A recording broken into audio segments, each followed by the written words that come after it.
Това е главен път София-Бургас, началото на град Айтос. Това е тук нашата водосъбирателна зона, тъй нареченото бонище, не бонище ми, където са търсавището. И от доста време насам много хора, и явно не само хора, си изхвърлят боклуците и се образувало едно огромно сметище. И за да не се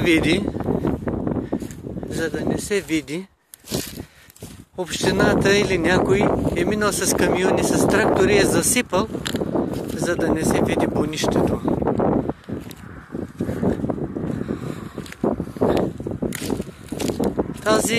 Тази зона захранва водите на Айтос, подземните води. Както виждате, всичко е засипано. И до го и търсавището.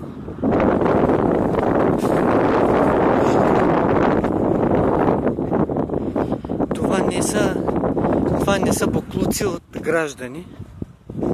Общината по този начин събира, ето в чувалите, събира листата от уличното почистване.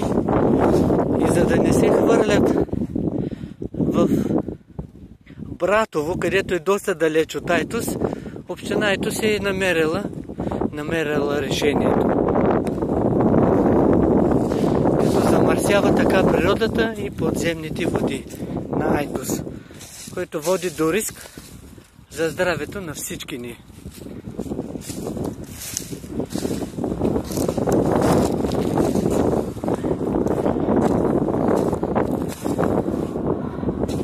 Виждате, че са малко отпадъци, повечето са от почистването на общината и тяхните боклуци.